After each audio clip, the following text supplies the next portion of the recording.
Hey, Good Sam. Hey, LJ. Hi, Pastor Jed. Hey, it's a Thursday, and I thought I was going to be in my office. I thought I was going to be working on a sermon, but instead we get to be together. And so, LJ, tell me what we're doing. Tell me why we're here. All right, I'm so glad you asked. Okay, so we're going to talk about three things. Very, very important things. The first thing, I want you to click on the link below. It's going to give you lots of information that you're going to need soon. The second thing, I'm going to give you 3 dates that are important. So get your pen and paper ready.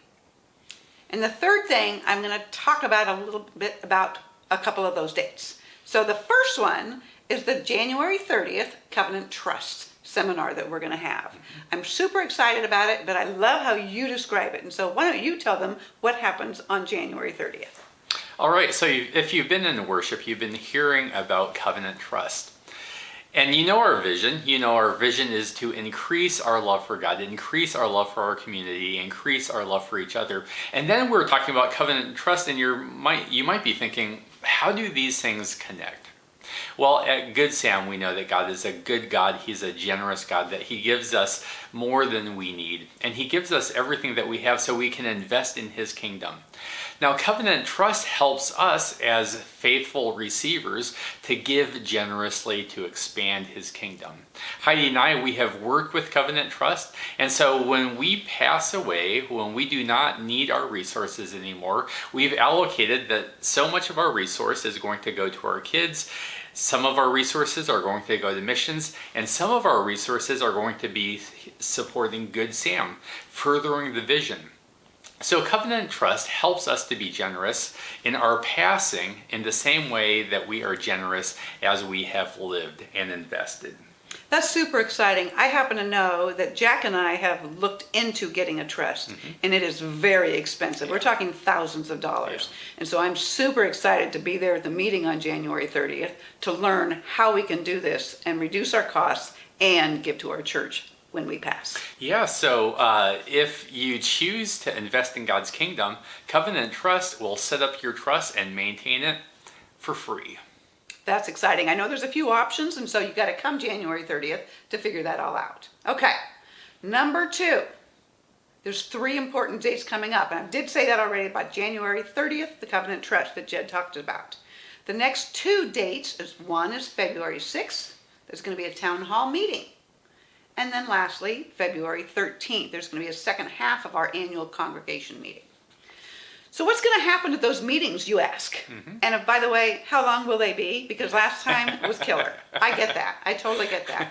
One of the reasons why we're having a town hall meeting is because so people can ask questions, they can get clarification, they can understand more of what the leadership team model is all about, what the Constitution's about, and all of that. And so that's the time that people can come and ask questions. It's going to be a back and forth kind of atmosphere.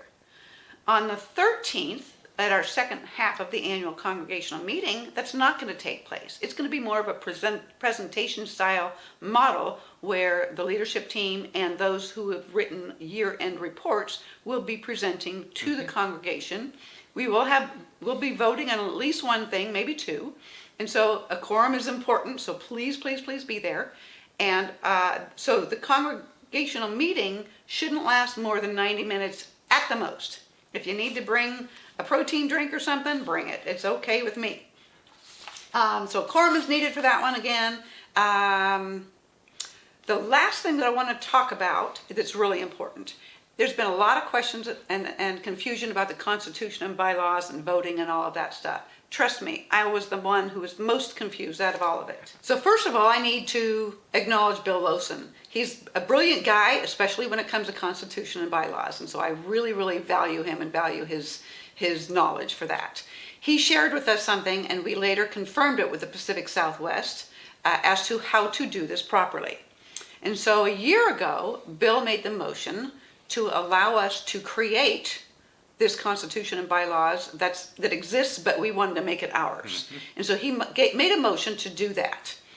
Now that we have this in place, and you'll see that if you click on the link below, then you will see what we're going to be practicing for a year, for a whole year, without any changes. If everybody's in agreement, February 2023, we will vote on it. Okay. If someone feels that there's an amendment needs to be made and we discuss it prior, after 2023 February, we can make that amendment. Okay. But we cannot change it after that. So does that make sense? So in a nutshell, we have Covenant Trust coming up on the 30th. We have a town hall meeting, and this is just for discussion. There's no decisions, but it prepares us for the congregational meeting. And then we have the congregational meeting in which we're celebrating what God's done. We're looking at year-end review. With the Constitution, we're receiving it, we're practicing it, it's going to sit, and we're just going to live into it. And then a year from now, that's when we gather and make a final decision. What a good student you are. Yeah. You did good. However, I will also add that on February 13th, the congregational meeting, we do need a quorum. Sure. And so that means please come and be part of this church. It's your church. And that's all I've got for you. Amen. Back to my sermon. And see you Sunday. Bye-bye.